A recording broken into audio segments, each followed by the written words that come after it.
Welcome to the Before Brunch podcast. I'm Caitlin Davey. I'm Casey Fitzgerald. And we are your definitive inside track to anything and everything that's happening around Dubai. And we're basically going to be with you every Friday morning chatting everything interesting that's going on in Dubai. So, Casey, people are losing their minds in the last 2 weeks over some news. They are. Lots of news going on in Dubai, Caitlin. But there's one particular story that seems to resonate a bit. I guess not resonate, it's the opposite. It's upset everyone. Well, we touched on it last week, and it's ADNOC are going to start charging people for a premium service to refill your petrol tank. And we touched on it last week, and the story has even more legs because this week's an informative video for a 4-step process how to refill your petrol pump. Do you think that's necessary? I don't know, because I feel like I've forgotten how to fill up petrol, but that's more of a joke than an actual physically unable to. We have a little edit from it. We'll play that so you can hear just a little bit of it, and then we'll be right back so everyone understands. Distribution. This instructional video, with some help from our friends, will guide you through the 4 simple steps of self-serve so you can fuel your own vehicle safely and smoothly. When you arrive at... So, was that informative? How long is that video? It's 1 minute 41, so we just played an excerpt of it. Obviously, we're not going to play the whole thing. Yeah, so it's 1 minute 41 seconds, and they've used influencers, so they're putting a lot of money into it, and from the comments, it looks like people, and like you said yourself, may have forgotten, so it's necessary, but come on. I think the problem is that this echoes something bigger about Dubai, because there are so many wonderful reasons to live in this city and this country. A lot of them are the kind of opulence of the life. So everywhere has valet. Everywhere you get your petrol filled up, there's always someone to help you do everything. So is this a bigger issue?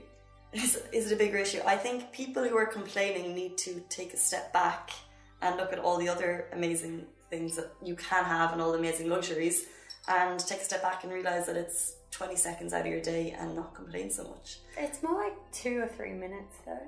I know, but also the people that are doing it, think about, have you ever been in a car park during the summer in Dubai heat and you're looking at the guys who wash the cars and they're stuck in heat, and imagine the outdoor. So yes, it's 2 or 3 minutes out of your day, but also it's someone who's standing in the heat for 34 minutes. But are they out of a job now? That is a good question.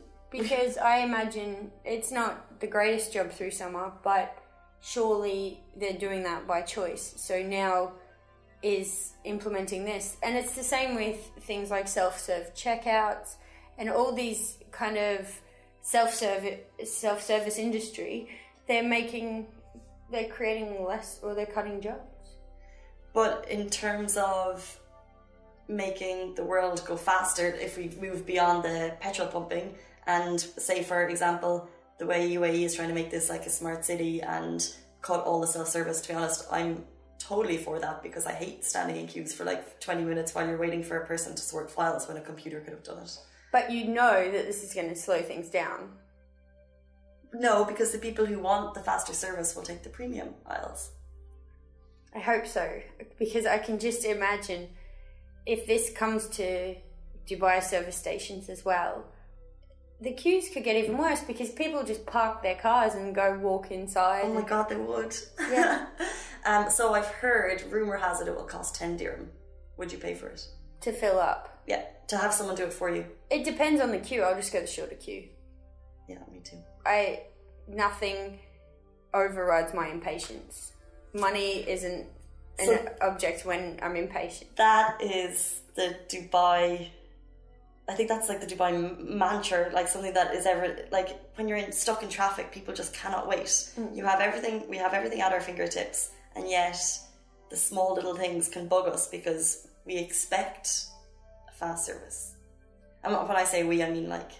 society. I am stereotyping about the whole of Dubai. But I think it's... every petrol station is always busy. This might reduce the busyness because people, I don't know. People will need petrol. Less inclined to Do you think the reaction means the people of Dubai are lazy, or they're entitled, or some people would call us spoiled? How would you respond to that? I don't think that's the reaction. I just think it's shock because this is one of the things that makes Dubai Dubai, or UAE, because it's ADNOC, right? So it's the Abu Dhabi petrol stations. But it is what makes life here luxurious. Yeah, because we become accustomed to these little luxuries, and does that make us... I don't think it makes us lazy. I think we just enjoy the 5-star life. There was, I think we do, there was a conversation on Dubai Eye, which I was a part of, and spoiled was a word that was thrown around, and I just think that it's so unfair when people live the life they want to lead, and you look at all the other parts of Dubai that are like so into health and fitness, and I think that people work longer. Okay, the majority. So I've worked in education industry, in the media industry, and the hours that you see people put in, I'm not saying it's more than anywhere else in the world, but people work really hard in this city, and then at the weekend they can either choose to Netflix and binge, but then you also see so many people who are out exercising 24/7 and making use of all the kind of fitness facilities and free, there's so much like free activities going on at the weekends, and I think for people to call us lazy and spoiled is a generalization. I just don't think it's fair sometimes. Yeah, we are a little spoilt, I think, but that's a positive thing because that just is an echo that life here is good. Mm-hmm. You know, we're loving Dubai, we love this country, and I think a lot of people love it here. There's a reason there are, 7 million expats living here. We all are here by choice. Yeah, 100%. And maybe our choice is that we like our petrol pump. But yeah, so I think that it's just coming from two angles, that you can have all these incredible services, which is why we all love living here, and then you can also use that extra time you save to do things that you want to do, such as exercise or do whatever you want to do at the weekends. Work. What would you say is your favourite feature of the 5-star life here? You know, these Dubai problems and only in UAE hashtags. My favourite feature of Dubai life. I love being able to go, this is going to sound so cheap, I love being able to go to places like fancy restaurants and 5-star hotels on ladies' nights and not having to pay for a drink. I think that is like insane. Nowhere else in the world can you like rock up in, you don't have to be like too dressy, you're kind of accepted, however you want to be, you're accepted in hotels, no one blinks a second eye at you. If I went to a hotel in Dublin dressed how I would go out here to a 5-star hotel, you get a second glance, but here everyone is kind of welcome, so I like that. What do you think? I don't know. I think there is a dress code. Well, are you going in track pants or pajamas? No, but I just think like some of the 5-star hotels in Europe, I wouldn't go into. It would just be beyond me. But here, they're kind of open. Life is very centralized around 5-star hotels here. I go into 5-star hotels here on a regular basis with work events and then dinners and to have a drink and things, and it's bizarre because I can't even tell you what other 5-star hotel I would have been in another country, like when I was home before I moved to Dubai. And it's also elevated my standards of 5-star hotels. So when I travel, I go, this is 5-star? This isn't Dubai 5-star. Yeah, exactly. So it's funny that everyone kind of gets that common thread through life. Yeah, and I think it's a treat to be able to, even if you're not going to ladies' night, it's a treat to be able to go on a Friday or something. What about you? Would you have anything specifically only in Dubai that you... I love 2 things, both related to food, of course. I love that curry is so cheap here, and it's good quality curry. Like the little hole-in-the-wall Indian restaurants. Oh. And I love that everywhere delivers. Food, supermarket, whatever. You run out of toilet paper, downstairs. Yeah, my washing machine was broken and I had a washman bring me my clothes for like 2 or 3 weeks in a row. It was amazing. So extra. But it's funny that you say the curry thing, because I think there's such a crazy difference in prices, because I'd usually get maybe a takeaway. I like a place in Barsha, I can't remember what it's called, but they charge like 30 or 40 dirham. But then this weekend I was down in Karam and I went to Ravi's for the first time, and my god, the mutton pashari, am I saying it right, was phenomenal. And it was like 22 dirham for the whole dish. Yeah, see, when I was in Abu Dhabi, actually I find Abu Dhabi a lot cheaper, but that's a whole conversation for another day. 8 dirham dal. Yeah, Ravi's was as cheap as well. Oh, it's so good. And so even here, it might be 17 dirhams for my preferred curry and 5 dirhams for a naan. In Australia, it's $17, so it's quadruple the price. And then the naans, I guess, would be about $5, so you're paying dollars for dirhams, so it is significantly cheaper. We've touched on how expensive Australia is before, and I know, I understand why you're here. But it's funny, we were 5-star life and the cheaper 5-star life. We were talking about the 5-star hotels, and one 5-star hotel has made the top Instagram spots in Dubai. Really? Yeah, so a list was released on, I'm not going to show you, a list was released on holidayfactors.com this week, and it's the top 10 most tags places in Dubai ever. Want to venture a guess? There's so many. So, but only one made it. The two automatically that I'd assume, actually, two would be Burj Al Arab and Atlantis. The reason I say those two is because they are iconic structures. I want to say Burj Khalifa, but the Burj Khalifa is not a hotel. The Armani is, and people don't tag the Armani, so that doesn't work. But those two would be my guess. You're actually right, sorry. Yes.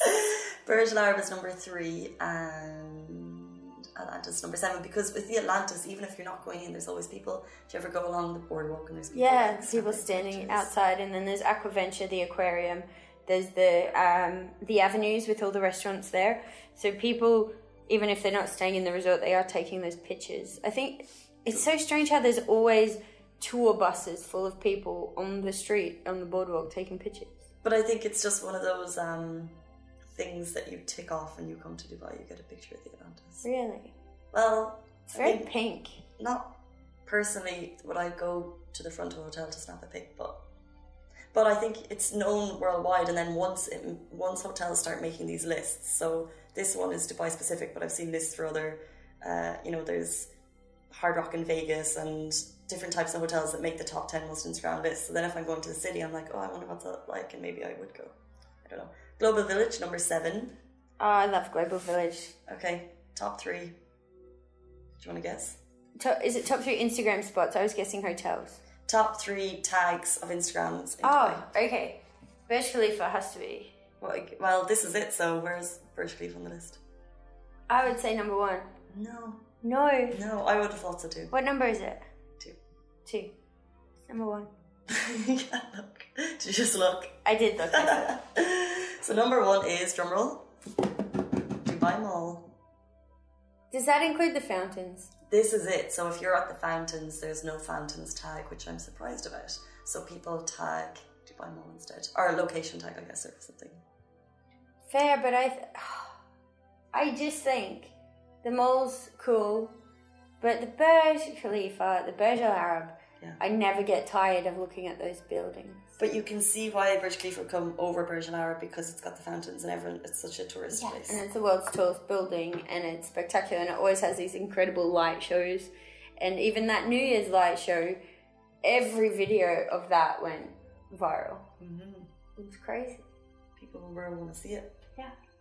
But that is Instagram in the city, and as we know, the city is made to gram. Yes. And people do gram. There's a lot of people who gram KN Tower, which is actually where I live. Oh. The Twisty Tower. Yeah. I see a lot of people Instagramming that. There was obviously that scandal last year with the Russian, I want to say idiot, model hanging off the edge. You can say idiot. She is an idiot. Hanging off the edge of the building. And it's an iconic structure because it's twisty. You don't see twisty towers anywhere else. As soon as you bring up that video, it just makes have you seen the whole thing? It's like, guys, it's 3 or 4 minutes, and it's it shows the behind the scenes of her preparing with and breaking it into the building and they get to the top, and she looks nervous. My hands are sweaty. I can't even. I don't know how she did it. Imagine the news story if she died. So high up, it's like 70 something floors. You nearly would hope that it's faked, even though I know it's not, because I think that afterwards the authorities were like, they made a statement to the effect that, you know, they don't condone this behaviour at all. And yeah, they'll be arresting people. Anyone who's caught will be in trouble. But, I mean, I don't know what she was thinking, but this is what people do to get good shots because people are making money from Instagram now, that we know. But this is all changing in Dubai because Dubai has brought in that new law that if you are making money from Instagram, you gotta pay for a license. An LLC kind of registration, right? Mm-hmm. So this is, we talked last week about the Instagram pods and the comment kind of generation project. And it all kind of ties in with this new law implementation of influencers having to report that they are sponsored posts. Which I totally applaud. And just on that note, people think Lovin Dubai doesn't tag everything as sponsored that is sponsored. Who? What would you say to them? I would say that since we started 2 years ago, before that it was law, we were always very diligent because this might be boring for people, but the back end of our website comes from Lovin Dublin, which is a franchise. We're global. But it came with a sponsored tag at the top of each article and the bottom of the post, so it was just native for us to International best practice. International best practice, so it was native for us to do it from that point. People sometimes would see if we rave about a place.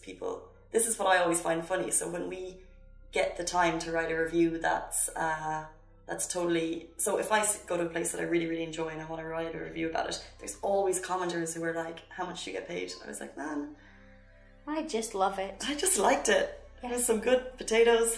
I feel like I have to write. I did it for a theme park I went to, and I said how great it was. And I'll say it's Motion Gate at Dubai Are you Parks. getting paid for this? And I said in the very first Please sentence mention. was, this is not a paid post. I'm not getting paid to endorse this. But I genuinely believe Motion Gate is the most underrated attraction in the UAE. The reason I wrote this was because I went there, I had the best day, and it was a good value. There was no one there. The rides are so fun, and I loved it, and there was no one there, and people need to know about it. And you were using Lovin as a platform to spread the word because you believe it deserves a little bit more business. Well, yeah. So there's a good food blogger called The Food Shake, and he first of all, he writes his funny, honest reviews, and they make me laugh every time, and then he talks about himself, and he says the sir, but it's his companion who he's out eating with all the time. But he always posts his receipts at the end, which you kind of have to do to be taken seriously because there's so many. So this is interesting, there's so many food bloggers in the UAE, and they're all invited to all these different events, and they take pictures, and I would say most of them aren't getting paid, but actually the Irish laws for blogging and influencing, whatever, have a thing that, so if you're not getting paid, you don't have to tag as ad, but there's Regulation? There's a regulation in the Irish law that says if you're not getting paid, but there's an expectance that you will write a positive review, then you still need to tag it as, you know, affiliation or paid or sponsored, and the tagging has to be clear and it has to be very visible, because what influencers are doing is they're hiding the word ad, they're hiding the word paid, and the fact that they're using their influence to influence something into something that they may not believe in is so wrong. And I'm so glad some countries are picking bloggers up on this, and the UAE is clearly showing that that's happening now because they need to get a license, but I still think some people are... Well, it doesn't extend yet to the exchanging of goods.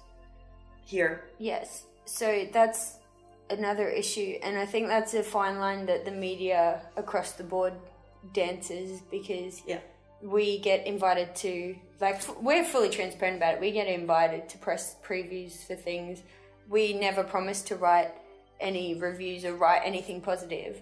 I've actually gone to things and then kind of been like, just a heads up, I'm going to write something negative about this because the service was terrible, the food was not good. I either won't write anything or I'll write something honest. But it's that exchange of goods. Like, where does it end? If I don't take any money from a real estate company and then they pay my rent for a year and I talk about how great they are all the time, I'm not taking money. So do I have to label that as sponsored? Well, this is what we're saying, is that technically here, no.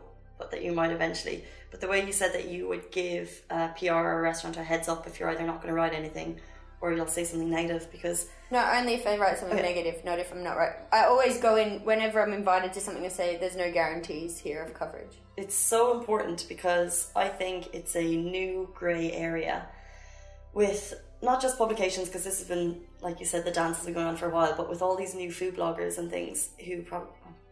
So I won't say any statement that they would write something positive or negative, but This extends to all industries though as well. It's beauty, it's health and fitness, travel. Like, everyone does some form of reviewing, right? So... And it's sometimes the expectation from the PR companies. So I think, but the only way is you have to look at it as like a business, and the journalist or the blogger needs to be transparent from the start, so that that the expectations are set. So if you go along and you tell them you had a great time, and then you put up something nasty, that's your fault. That's your wrongdoing, because you need to be very straight with what's going on and what you can or cannot do. Because let's say as Lovin Dubai, we have a website, we have Snapchat, we have Twitter, we have Instagram, SoundCloud, I could go on, but we have a different number of followers on each. And just because we, give a raving review on a website to one, then a PR could say, oh, I saw this, I was expecting something more like this. We need to tell them from the start that that's not what we're going to do. I don't know. Yeah, it's all about managing expectations. Yeah. It's a fine line, and I think as journalists we've learnt where the line is and where the grey space is. I think influencers, some of them do a great job. Yeah. Some of them are still learning, because anyone can be an influencer with it. Anyone with an Instagram account can be an influencer. Yes.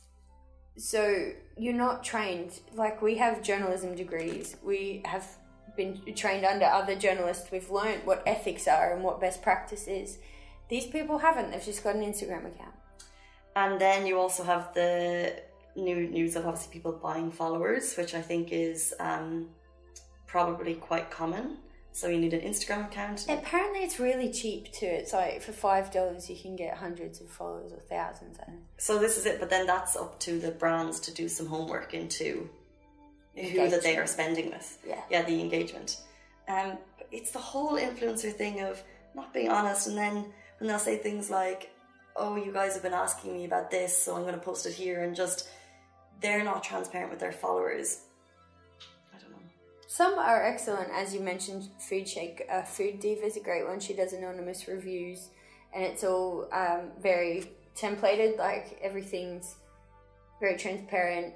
She doesn't really do "you need to go here now" kind of things. It's more like she does the review and then writes a narrative about her experience.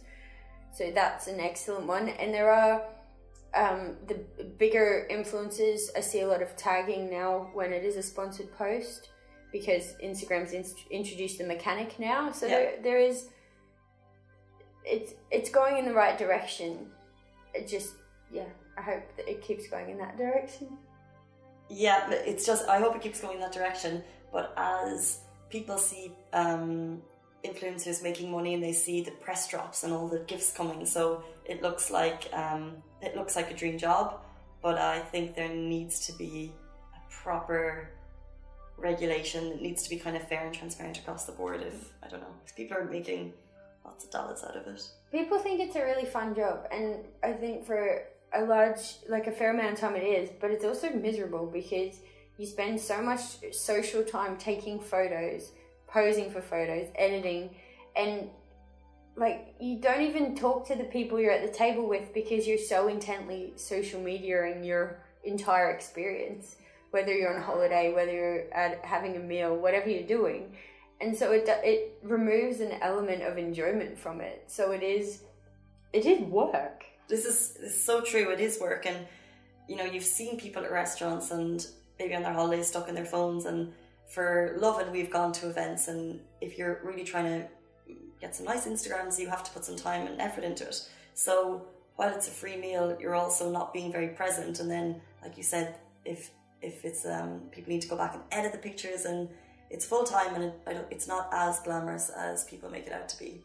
especially because freebies don't pay the rent, and there's only a certain point where you get to where you can monetize your accounts. It's not all glitz and glam. I know quite a few influencers who are, you know, they have full-time jobs, or they have something else to supplement their income because they need to do that because the influencing doesn't pay that much.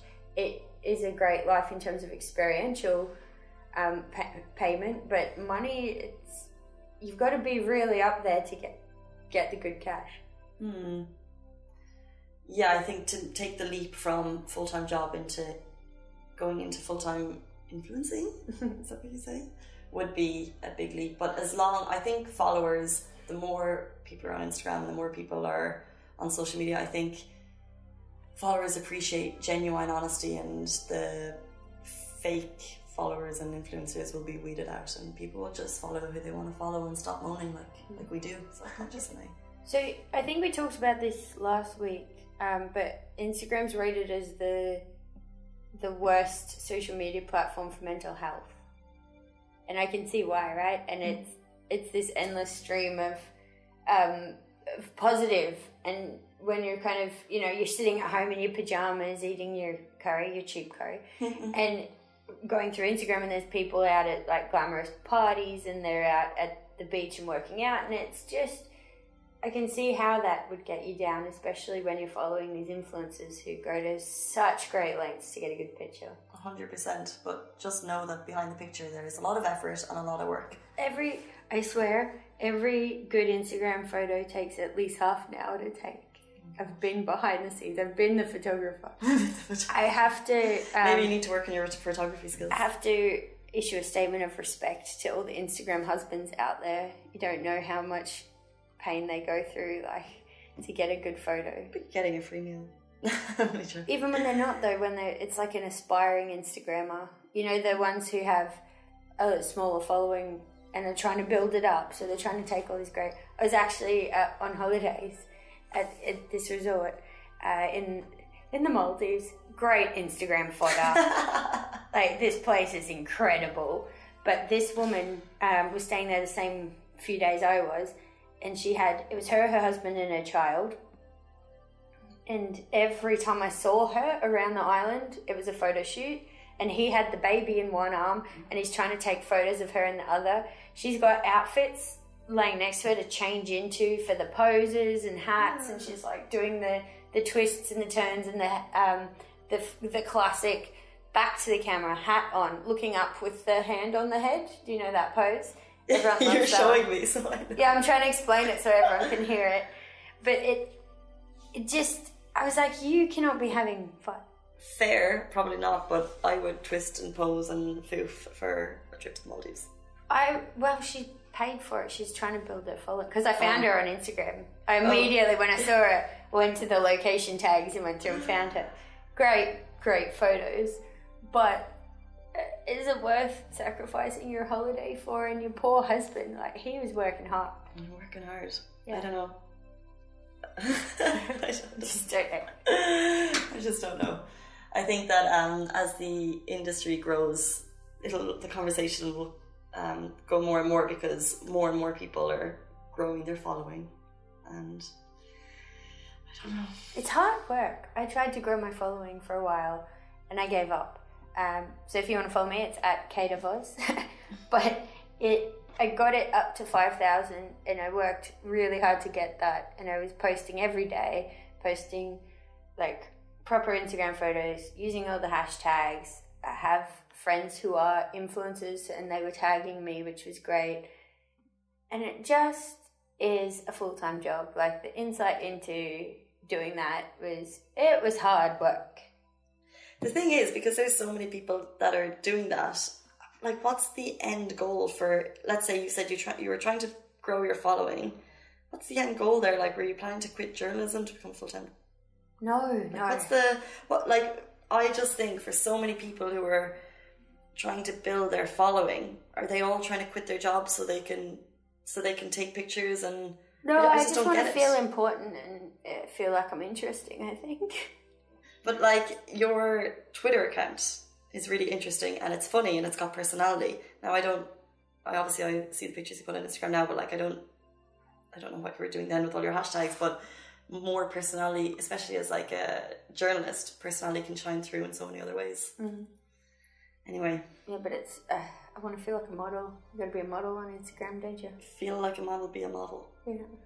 Not so much. Might have a quick break and we'll be back shortly with some competition. Oh yeah.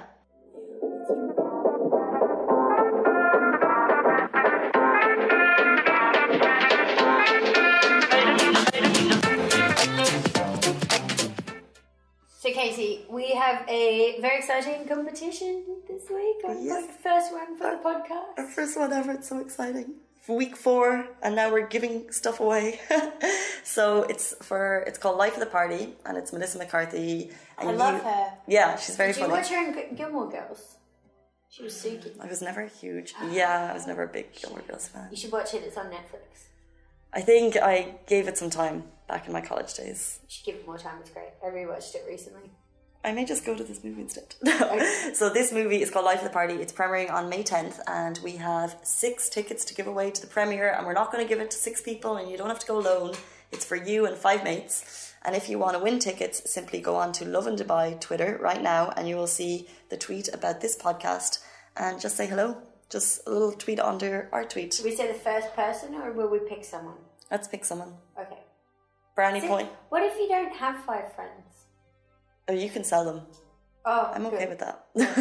Or you could take strangers, or you could put on Bumble that you have free tickets, and then take some guys. Yeah, and this is at Real Or Cinemas. girls, if guys are listening. Guys or girls, whoever you want. This is at Real Cinemas, Marina Mall, and yeah, you'll be invited to the premiere. And actually, the movie is released on May 10th, but you're invited to the premiere, which is going to happen a little bit before that. So sneaky. It is a girly movie, and the trailer looks hilarious. So just tweet us hello. That's all. That easy. So we were talking before about Instagram and Instagram models. There's also another Instagram story that has caught people's attention. Yes. So this is a story we posted this week, and it's about a Dubai fashion blogger. She's kind of like she's just DJing, influencing.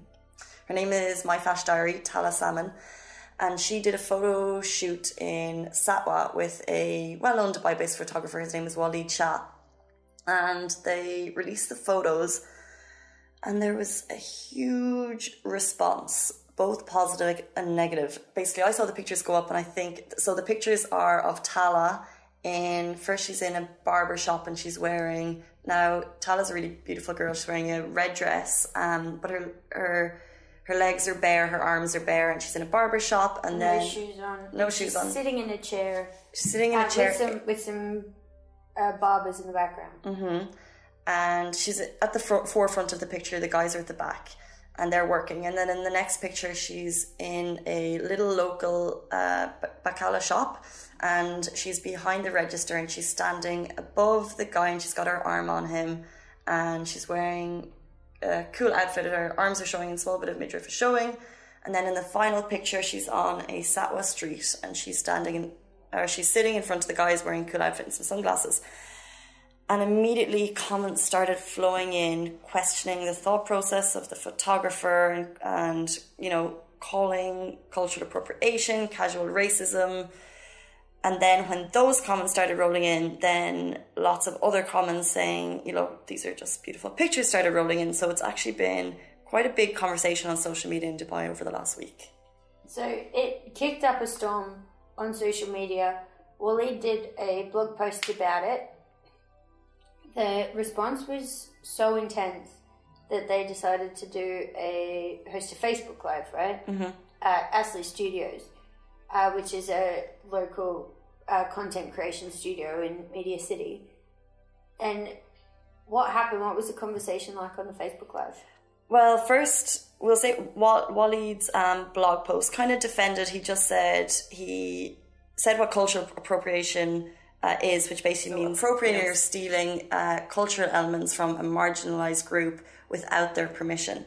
And his point was that, and also Tala reiterated this in her Instagram post, that they weren't stealing, that the guys are very happy to be in it. And another point was that how are these people a marginalized group when, you know, both the photographer and the model are Dubai based. I think Tala is Syrian and Walid Shah doesn't actually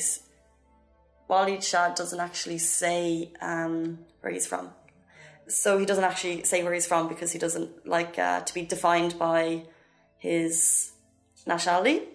That's fine. So that was his blog post. And then in the Facebook live feed and Asi, what they did was the Dukan Show, which is a really popular Dubai podcast. They brought together 4 or 5 people who either felt offended by the pictures, who saw the pictures and think that people are making too big of a deal. They brought Walid Shah on stage, and it was the whole conversation surrounding it. And I thought it was a really good way to bring something that, although the comments have been deleted right now by, like, I know Tala deleted the negative comments, but something that there was a negative reaction and people did feel offended by, but to bring it to the forefront like this and have the discussion, I think was such a great way to talk about these images that I know offended a lot of people. Yeah, it's so great that they did open it up and not just kind of try and censor it or take the photos down. They open a conversation, because that's where learning comes from, isn't it? It's that 2 sides of the coin and discussing it and educating people and learning about what is offensive, what's not offensive, how they could have done it better, because then going forward people are going to learn from this experience. So it's great, because I think people don't realize how powerful that platform or platforms can be in terms of portraying humans and working with them. Well, yeah, and even us ourselves, when we post something, so one of the questions was to Walid, what was your thought process? Because as we're all putting things onto social media 24/7, the media industry is changing, art is changing, things are happening faster. So one of the questions was, what was he thinking? Because it's possible that that wasn't portrayed in the pictures. And his first answer was basically he's working as a photographer, he wasn't working that much. And he called up a couple of people he knew and was like, is anyone free? Does anyone want to go and shoot? And Tala was, I guess, the first person to respond. She said yes. So they went to Sapa. He said there was no thought process. And I think it wasn't an admission of anything, but I think that people can make mistakes, and rather than taking them down, like you said, that they didn't take them down immediately, it's okay to make something as long as you can hold your hands up after. Interesting. Let us know your thoughts. You can comment on any one of our social channels, or you can see Walid's. It's Walid, WALEDSHAH.